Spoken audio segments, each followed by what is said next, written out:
I became a Mason in June 1954 in the temple where the old Georgian Lodge met in Dr. Smith Memorial Hall in Burano.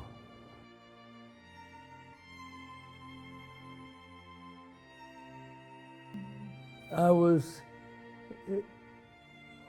introduced to the meaning of Masonry by Kenneth Haxall, the son of the District Grand Master.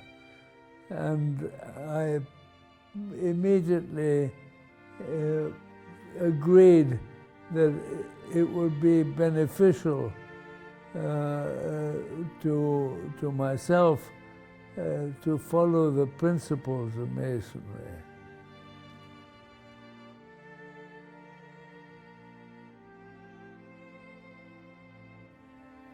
As an entered apprentice, then you had to look to the future a lot, and you wonder where the institution would eventually lead you and what benefits you would personally derive from being a member. And there was no doubt that there was a great brotherhood even within the lodge itself.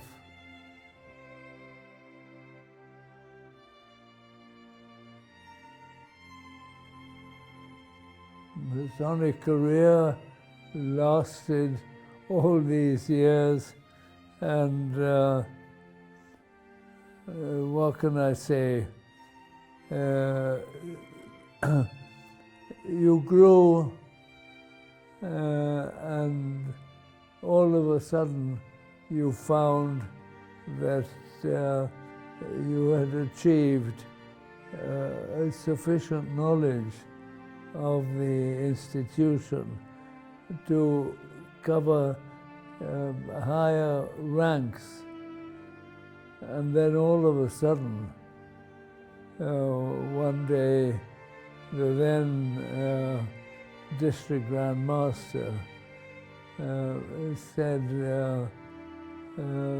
I was actually at the time the Assistant District Grand Master, and the District Grand Master said, you are the next District Grand Master. And I was horrified. But I took it as it came. I think that was my duty, and I enjoyed it. And I can only hope that I did well by Masonry at the time, which I believe did happen.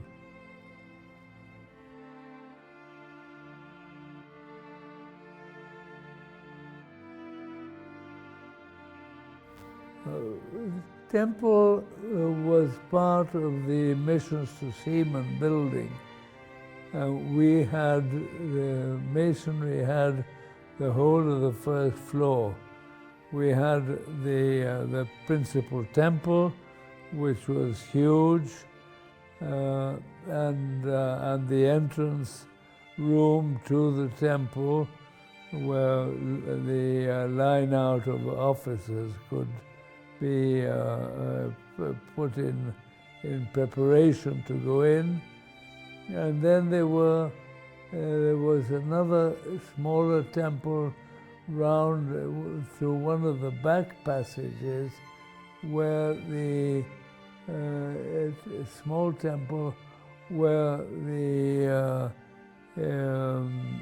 Royal Arch meetings took place, as well as the KTs, the Knights Templars.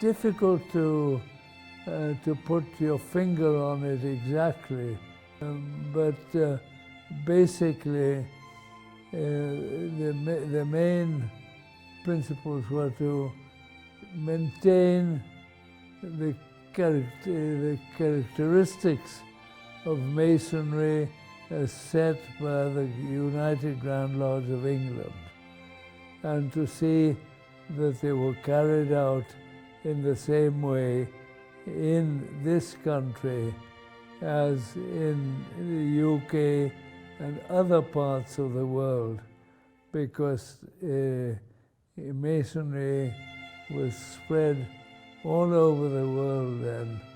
And I think that any of us who have been at a Grand Lodge meeting are able to appreciate that, because we mix with people from all over the world. And I would say especially members from West Indies countries.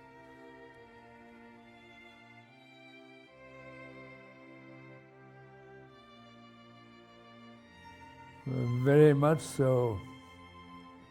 I can never forget the principal helpers I had in Masonry. I don't say helpers, that they actually worked for me, but that they helped me to understand Masonry. And that was William Haxall, who was the District Grand Master, and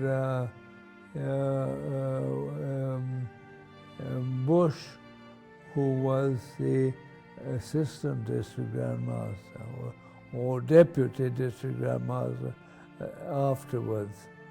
And especially Bush was a guiding light for me in Masonry.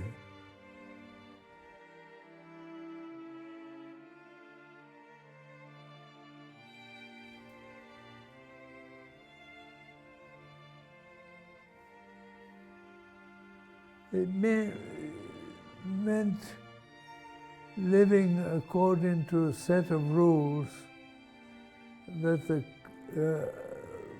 man in the street did not necessarily know about or follow.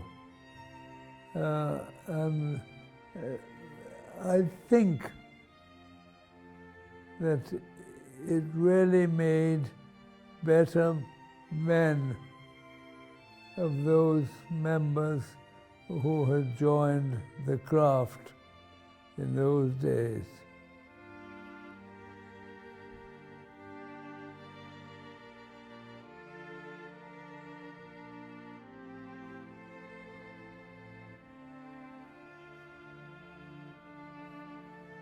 I would say, and this would have to be corroborated with my family, that they gave me full support, and not necessarily by joining Masonry, but only one of my sons has actually joined the old Georgian Lodge. But I think one has to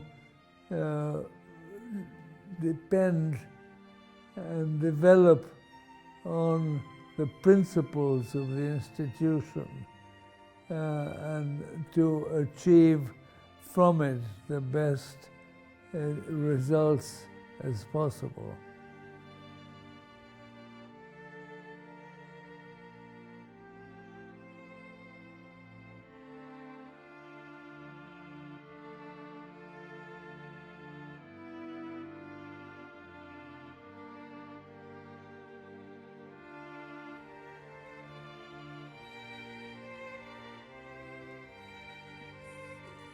The question has an enormous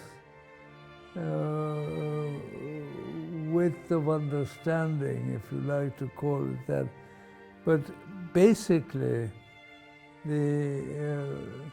my wish is that Masonry, as practiced in Great Britain, which was the birthplace of Masonry, should follow the same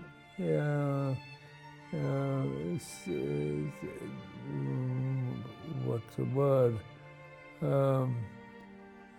Follow the same way and not lose its way on and develop into side orders or things like that.